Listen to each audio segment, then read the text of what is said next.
الحمد لله نحمده ونستعينه ونستغفره ونؤمن به ونتوكل عليه ونعوذ بالله من شرور أنفسنا ومن سيئات أعمالنا من يهده الله فلا مضل له ومن يضلله فلا هادي له ونشهد أن لا إله إلا الله وحده لا شريك له ولا نظير له ولا معين له ولا مثال له ولا مثل له. أما بعد فأعوذ بالله من الشيطان الرجيم. بسم الله الرحمن الرحيم. لقد كان لكم في رسول الله أسوة حسنة. وقال تعالى وأنتم الأعلون إن كنتم مؤمنين. وقال تعالى إنا أنزلناه في ليلة مباركة. وقال النبي صلى الله عليه وسلم لا يؤمن أحدكم حتى أكون هواء تبعا لما جئت به. وقال النبي صلى الله عليه وسلم إنما بعثت لأتمم مكارم الأخلاق. صدق الله مولانا العظيم وصدق رسوله النبي الكريم ونحن على ذلك لمن الشاهدين والشاكرين والحمد لله رب العالمين. سبھی حضرات ایک مرتبہ درود شریف پڑھ لیں. اللہم صلی علی محمد وعلی آل محمد کما صلیت علی ابراہیم وعلی آل ابراہیم انک حمید مجید. اللہم بارک علی محمد وعلی آل محمد کما بارکت علی ابراہیم وعلی آل ابراہیم انک حمید مجید. رب اشرح لي صدري ويسر لي أمري واحلل عقدة من لساني يفقهوا قولي. سلام اس پر کہ جس نے بے کسوں کی دستگیری کی. سلام اس پر کہ جس نے بے کسوں کی دستگیری کی. سلام اس پر کہ جس نے بادشاہی میں فقیری کی. سلام اس پر کہ جس نے اسرار محبت سکھلائے. سلام اس پر کہ اسرار محبت جس نے سکھلائے. سلام اس پر کہ جس نے زخم کھا کر پھول برسائے. سلام اس پر کہ دشمن کو حیات جاویدہ دے دی. سلام اس پر ابو سفیان کو جس نے اماں دے دی. سلام اس پر کہ جس کا ذکر ہے سارے صحائف میں. سلام اس پر ہوا مجروح جو بازار طائف میں. سلام اس پر کہ جس کے گھر چاندی تھی نہ سونا تھا. سلام اس پر کہ جس کے گھر نہ چاندی تھی نہ سونا تھا. سلام اس پر کہ جس کا ٹوٹا ہوا بوریاں بچھونا تھا. اسٹیج پر رونق افروز علماء کرام بالخصوص اس اسٹیج کی صدارت فرما رہے حضرت اقدس الحاج قاری اسلام الدین صاحب فرقانی محتمم مدرسہ ہازہ.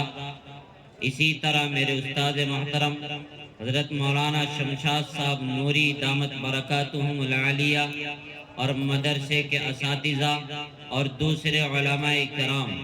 اسی طرح میرے معزز مہمانان عظام، ہم آپ کے شکر گزار ہیں کہ آپ حضرات نے ہماری ادنا سی دعوت پر لبیک کہا. ہم آپ سے کا دل کی گہرائیوں سے شکریہ ادا کرتے ہیں.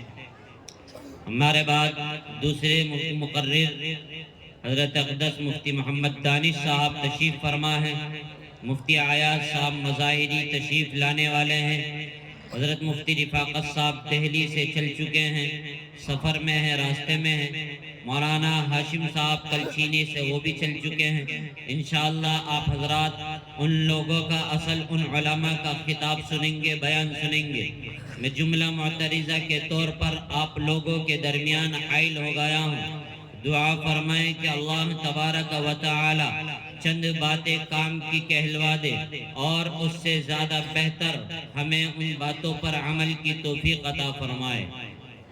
یہ آج کی رات جس کو لیلۃ المبارکہ کہا جاتا ہے، بعض علماء نے اس کو لیلۃ القدر سے تعبیر کیا ہے، لیکن اصل یہ رات لیلۃ المبارکہ ہے۔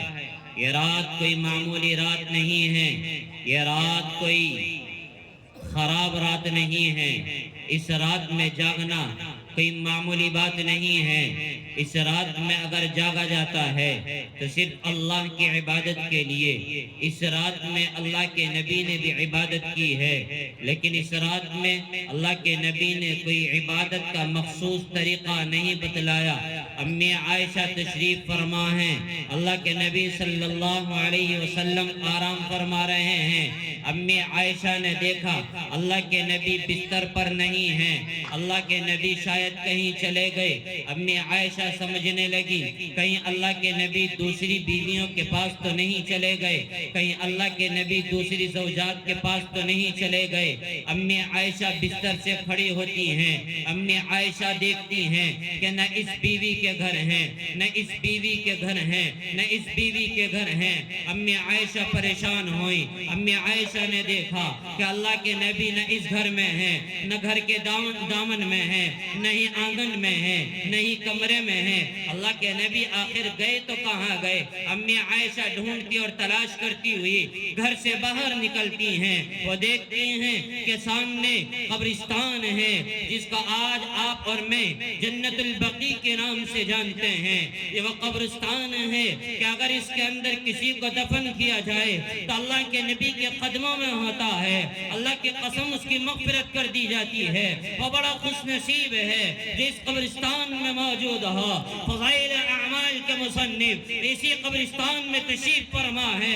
علماء دیوبند میں سے بہت سارے علماء اسی قبرستان میں مدفون ہیں۔ موضوع یہ نہیں ہے، امی عائشہ نے دیکھا قبرستان میں اللہ کے نبی تشریف فرما ہے۔ معلوم کیا گیا، یا الہ العالمین آپ تو میرے سر کے تاج ہیں، یا الہ العالمین آپ میرے دل کا ٹکڑا ہیں۔ میں تو پریشان ہو گئی، یا رسول اللہ آپ یہاں کیا کر رہے ہیں؟ میں تو ڈر گئی تھی۔ امی عائشہ نے جب یہ بات معلوم کی، اللہ کے نبی نے فرمایا آج رات شب برات ہے، اس لیے میں قبرستان آیا ہوں۔ امی عائشہ نے معلوم کیا، اپنے صحابہ کو تو لے کر آتے، اپنے ساتھیوں کو تو لے کر آتے، اپنے مجمع میں تو لے کر آتے۔ اللہ کے نبی صلی اللہ علیہ وسلم نے ارشاد فرمایا، اے میری پیاری عائشہ، اے حمیرہ، آپ جانتی نہیں ہو کل کوئی میرٹھ کی سرزمین پر پیدا ہوگا اور سمر گارڈن کی سرزمین پر پیدا ہوگا، اور وہ یہ کہے گا شب برات میں اللہ کے نبی قبرستان جایا کرتے تھے، اللہ کے نبی اپنے صحابہ کو لے کر گئے تھے، اللہ کے نبی مجمع کے ساتھ قبرستان گئے تھے، اس لیے قبرستان جانے کی اجازت ہے۔ اللہ کے نبی نے 1450 سال پہلے یہ پیغام دے دیا تھا کہ عائشہ اگر میں صحابہ کو یہاں لے کر آ جاتا تو کل کبھی میرٹھ کی سرزمین پر لوگوں کے سامنے یہ بات پہنچتی اور وہ قبرستان میں جانے کو واجب سمجھ لیتے اور وہ بدعت میں شامل ہو جاتے، وہ بدعت کا انہیں سامنا کرنا پڑتا۔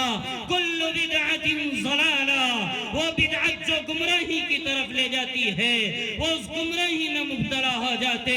میں نہیں چاہتا میری امت بدعت کے دہانے پر کھڑی ہو جائے، میں نہیں چاہتا کہ بدعت کی سرزمین پر میری امت قدم رکھے، اس وجہ سے میں خاموشی سے قبرستان آیا ہوں۔ اللہ کے نبی نے یہ پیغام دے دیا کہ آج کی رات میں قبرستان جانا نہ فرض ہے نہ واجب ہے، زیادہ سے زیادہ مستحب ہے۔ امی عائشہ سے اللہ کے نبی صلی اللہ علیہ وسلم نے فرمایا آپ حدیث بیان اگر آگے کریں تو صرف یہی بیان کریں گی، یہاں کوئی جانا واجب نہیں، یہاں قبرستان جانا کوئی فرض نہیں۔ آج کے لوگوں نے قبرستان میں دیا جلانے کو ثواب کا ذریعہ سمجھ لیا ہے۔ آج کی رات میں قبرستان جانا آج کے مسلمانوں نے یہ سمجھ لیا ہے کہ واجب ہے، یہ سمجھ سمجھ لیا ہے کہ قبرستان جانا فرض ہے، اللہ کی قسم کسی حدیث میں یہ پیغام نہیں ملتا آج کی رات میں آپ قبرستان جائیں، قبرستان جا کر دیے جلائیں، قبرستان جا کر لائٹیں جلائیں، قبرستان جا کر آپ اگربتیاں جلائیں۔ اللہ کے نبی نے کسی حدیث میں یہ نہیں کہا، بلکہ یہ پیغام دیا ہے اگر آپ پورے سال قبرستان جاتے ہیں، اتفاق سے شب برات آ گئی اور اس میں قبرستان چلے گئے تو کوئی گناہ نہیں، اور اگر آج کے دن آپ قبرستان ثواب سمجھ کر اور دین سمجھ کر قبرستان جا رہے ہیں اور ضروری سمجھ کر قبرستان جا رہے ہیں تو آپ گناہ میں مبتلا ہوں گے، بدعت میں شامل ہوں گے۔ اللہ کے نبی نے فرمایا کل بدعت ضلالہ اور کل ضلالۃ فی النار، ہر بدعت جو ہے گمراہی کی چیز ہے اور گمراہی جہنم تک لے جانے والی۔ نمبر ایک بات سمجھ میں آئی؟ آج کی رات میں قبرستان جانا نہ فرض ہے نہ واجب ہے، بولو نہ فرض ہے نہ واجب ہے۔ خاموشی سے سننے، نیند آ رہی بھائی؟ نہ فرض ہے نہ واجب، ہاتھ اٹھا کر بتاؤ۔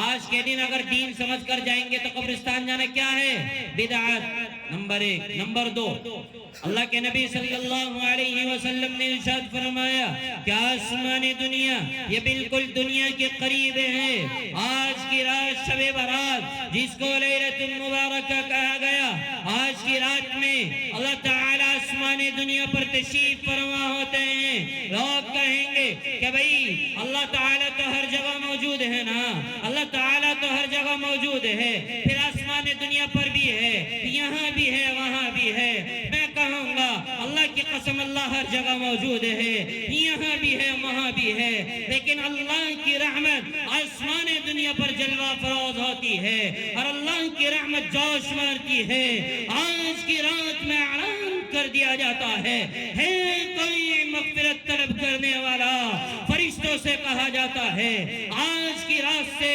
عشاء کی نماز سے لے کر غروب آفتاب سے لے کر صبح صادق تک فرشتہ اعلان کرتے رہنا، یا الہ العالمین۔ کیا اعلان کرنا ہے؟ کیا اعلان کرنا ہے؟ اللہ ارشاد فرماتے ہیں کہ اے فرشتوں تمہیں اعلان کرنا ہے کون ہے مغفرت طلب کرنے والا کہ جس کی آج مغفرت کر دی جائے۔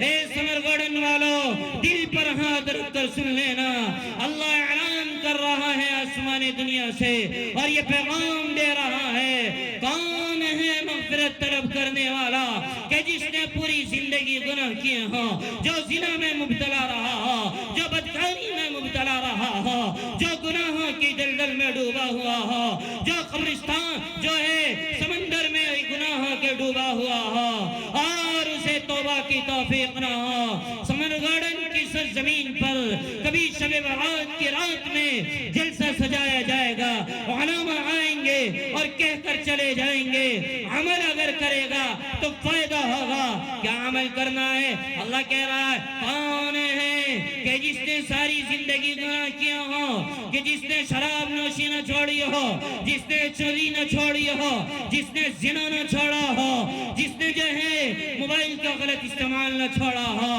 اگر کوئی بندہ گناہ میں مبتلا ہے، وہ گناہوں کے سمندر میں ڈوبا ہوا ہے، گناہوں کی دلدل میں ڈوبا ہوا ہے، اللہ اعلان کر رہا ہے کون ہے جو مغفرت مجھ سے طلب کرے اور آج کی رات میں میں اس کی بخشش کروں۔ کوئی اللہ کا برگزیدہ بندہ مسجد کے اندر جاتا ہے، 2 رکعت نماز پڑھ کر اللہ کے سامنے ہاتھ پھیلاتا ہے، یا الہ العالمین میں بڑا گناہگار ہوں، اے اللہ بڑا خطا کار ہوں، سیاکار ہوں، بدکار ہوں، بدتمیز ہوں، نالائق ہوں، لیکن اے الہ العالمین آپ تو پالنہار ہیں، آپ تو دیوی دیوتاؤں کے بھی مالک ہیں، آپ تو ان کو نیست نابود کرنے والے ہیں، آپ تو شرک کو معاف کرنے والے نہیں ہیں، آپ تو والدین کے نافرمان کو معاف کرنے والے نہیں ہیں، آپ کو تو شرک سے نفرت ہے۔ اے اللہ میں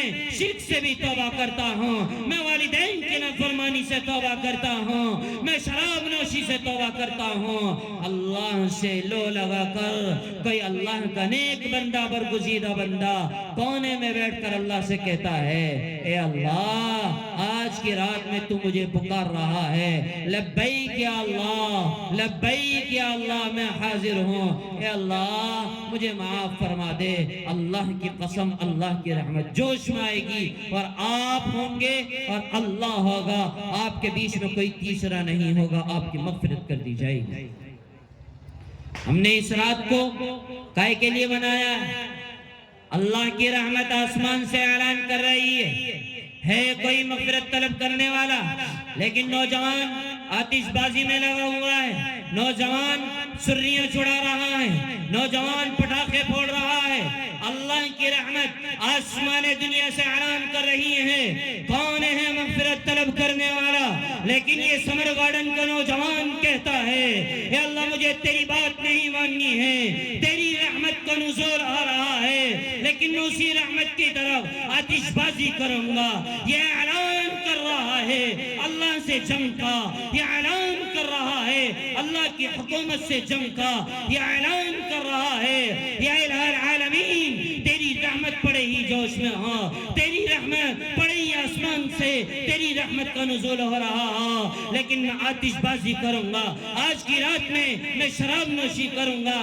اللہ کی رحمت سے آپ اور میں آتش بازی کی اگر آگ کو ہم نے دور نہ کیا، اللہ کی قسم یہی اللہ کی رحمت عذاب بن کر تمہاری اور میری زندگی میں آ جائے گی۔ اللہ ہم سب کی حفاظت فرمائے۔ اللہ سے مغفرت طلب کریں گے نا انشاءاللہ۔ میں دو باتیں کہہ کر اپنی بات ختم کروں گا انشاءاللہ۔ نمبر ایک، قبرستان واجب نہیں ہے، اسی طریقے سے بہت سی عورتیں قبرستان جاتی ہیں، وہاں نوحہ کرتی ہیں، وہاں جا کر روتی ہیں، وہاں بلبلاتی ہیں، وہاں سسکیاں مارتی ہیں اور یہ کہتی ہیں کہ اس میں میرا باپ ہے، آج میرے باپ کی اللہ مغفرت کر دے، آج میرے باپ پر رحم کر دے، آج میرے باپ کے عذاب کو ہٹا دے۔ بہت سی عورتیں قبرستان کے پاس سے گزرتی ہیں اور کہتی ہیں کہ میرے باپ کی اللہ مغفرت کر دے۔ حدیث شریف میں آتا ہے کہ مسلمانوں کی عورتوں کو قطعی اجازت نہیں ہے کہ وہ قبرستان جائیں اور وہ نوحہ کریں، وہاں جا کر جو ہے اپنے باپ کے لیے روئیں۔ اگر ان عورتوں کو رونا ہے تو اپنے گھر میں رونا ہے، اگر مغفرت طلب کرنی ہے اپنے گھر میں طلب کرنی ہے۔ اسی طریقے سے بہت سے لوگوں کا نظریہ یہ ہے کہ آج کے دن اللہ کے نبی صلی اللہ علیہ وسلم کے دندان مبارک شہید ہوئے، اس لیے حلوہ بنایا جاتا ہے۔ اللہ کی قسم یہ واقعہ آج کا نہیں بلکہ یہ تو شوال کے مہینے کا ہے، شعبان کے بعد رمضان اور رمضان کے بعد شوال کا مہینہ آتا ہے۔ اس شوال کے مہینے میں یہ واقعہ پیش آیا، اللہ کے نبی کے دندان مبارک شہید ہوئے۔ اس وقت اللہ کے نبی نے تکلیف کی وجہ سے ذرا ہلکا کھانا لیا ہے۔ مسلمان کہتا ہے کہ شب برات پر اللہ کے نبی کے دندان مبارک شہید ہوئے، اس لیے اللہ کے نبی نے حلوہ کھایا۔ اللہ کی قسم یہ اللہ کے نبی کی زندگی پر، اللہ کے نبی پر بہتان ہے۔ آج کے دن اللہ کے نبی سے حلوہ بنانا یا حلوہ کھانا کوئی ثابت نہیں ہے۔ پورے سال آپ حلوہ بنائیے، لیکن آج کے دن اگر آپ ثواب سمجھ کر حلوہ بنا رہے ہیں تو یاد رکھنا بدعت بن جائے گا۔ بات سمجھ میں آ گئی؟ تیسری بات۔ چوتھی بات، اللہ کے نبی صلی اللہ علیہ وسلم نے کبھی بھی کوئی خاص عبادت مقرر نہیں کی۔ آپ چاہے صلاۃ التسبیح پڑھیے، آپ چاہے نفلیں پڑھیے، آپ چاہے قرآن کی تلاوت کیجئے۔ اللہ کی قسم ساری توریت زبور انجیل ایک طرف، تمام آسمانی کتابیں ایک طرف، تمام صحائف ایک طرف، اس سرزمین کی ساری کتابیں ایک طرف، چاہے سائنس ٹیکنالوجی ہو، چاہے اس میں ڈاکٹری ہو، چاہے MBBS کے کورس ہو، چاہے انجینئرنگ ہو، چاہے سافٹ ویئر انجینئرنگ ہو، یا اسی طریقے سے MA ہو یا LLM ہو، چاہے وکالت کا کورس ہو، چاہے کسی بھی چیز کا کورس ہو، اللہ کی قسم قرآن اس سرزمین پر، قرآن کی تلاوت سب سے بڑا ذکر ہے، قرآن کی تلاوت سے بڑا ذکر کوئی نہیں ہے، قرآن سب سے بڑا ذکر ہے۔ اگر آپ کو ذکر کرنا ہے تو قرآن کی تلاوت کیجئے، جس کو رب کائنات نے ذالک الکتاب لا ریب فیہ کہا ہے، جس کے بارے میں اللہ نے انا نحن نزلنا الذکر وانا لہ لحافظون کہا ہے، جس کے بارے میں اللہ نے کہا ہے انا انزلناہ فی لیلۃ القدر، جس کے بارے میں قرآن اعلان کرتا ہے وما ادراک ما لیلۃ القدر۔ یہ قرآن کون سا قرآن ہے جس کو رب کائنات نے اپنی پاک زبان سے نکالا ہے؟ یہ کلام وہ کلام ہے جس طریقے سے اللہ تمام بادشاہوں کا بادشاہ ہے، اللہ تمام مالکوں کا مالک ہے، اللہ تمام لوگوں کا پالنہار ہے، بگڑی بنانے والا اللہ، آسمان کو پیدا کرنے والا اللہ، زمین کو پیدا کرنے والا اللہ، امن خلق السماوات والارض۔ اسی طریقے سے ان فی خلق السماوات والارض، قرآن اٹھا کر دیجئے، اللہ کی تعریف و توصیف سے قرآن بھرا پڑا ہے۔ جس انداز پر قرآن کریم اللہ کی زبان سے نکلا ہے، اللہ تمام بادشاہوں کا بادشاہ ہے، اسی طرح یہ کلام تمام کلاموں کا بادشاہ ہے، چاہے توریت ہو، چاہے زبور ہو، چاہے انجیل ہو، چاہے صحف ابراہیم و موسیٰ ہو، چاہے صحیفہ ابراہیم ہو، صحف موسیٰ ہو، کوئی سے بھی صحیفہ ہو، اس کلام سے کوئی کلام نہ بڑھ سکا ہے۔ قرآن اس وقت لوگ کہتے تھے یہ قرآن تو یہ نبی کا کلام نہیں ہے، یہ اللہ کا کلام نہیں ہے، بلکہ کفار مکہ کہا کرتے تھے یہ کلام کسی شاعر کا کلام ہے، یہ کلام کسی مجنون کا کلام ہے، یہ کلام مجوسیوں کا کلام ہے، یہ کلام کسی رب کا کلام نہیں ہے، بلکہ یہ تو کلام من گھڑت کلام ہے، اس جیسا کلام تو ہم بھی پیدا کر سکتے ہیں۔ اللہ نے اعلان کر دیا فَأْتُوا بِسُورَةٍ مِّن مِّثْلِهِ، اس جیسا پارا بہت دور کی بات ہے، اس جیسا کلام بہت دور کی بات ہے، اس جیسی ایک صورت لا کر پیش کر دو، سارا کفار مکہ ایک ہو گیا ہے، لیکن اس جیسی کوئی صورت کی بہت دور کی بات ہے، ایک آیت نہ بنا سکے، گرو گھنٹال بنا کر لائے۔ الفیل ملفیل وما ادراک ملفیل، اللہ تعالیٰ نے کہا لا یأتون بمثلی، اس جیسا کلام آپ کل قیامت تک پیش ہی نہیں کر سکتے۔ پھر اگر اس کلام کی ہم تلاوت نہ کریں، صرف موبائلوں میں لگے رہیں، جس قرآن کے لیے جلسہ سجایا گیا ہے اس قرآن کی قدر نہ کریں، طاقوں میں سجا دیا گیا ہے، جبکہ طاقوں میں سجانے کے لیے قرآن نہیں ہے، کھیلنے کے لیے قرآن نہیں ہے، قرآن کھانے کے لیے قرآن نہیں ہے، تعویذ گنڈوں کے لیے قرآن نہیں ہے، یہ قرآن کائے کے لیے ہے۔ آئیے الف لام میم کا پارہ کھولیے، آیت نمبر 3، الف لام میم ذالک الکتاب لا ریب فیہ، اس کلام میں کوئی شک و شبہ نہیں ہے، اس کلام کو کوئی بدل سکا نہیں ہے، اس کلام میں کوئی تحریف نہیں کر سکا ہے، یہ کائے کے لیے اتارا گیا ہے، ھدی للمتقین، قرآن خود اعلان کر رہا ہے یہ تو متقیوں کے لیے ہدایت ہے۔ کون ہے متقی؟ آگے قرآن خود ان کی صفت بیان کر رہا ہے، الذین یؤمنون بالغیب ویقیمون الصلاۃ ومما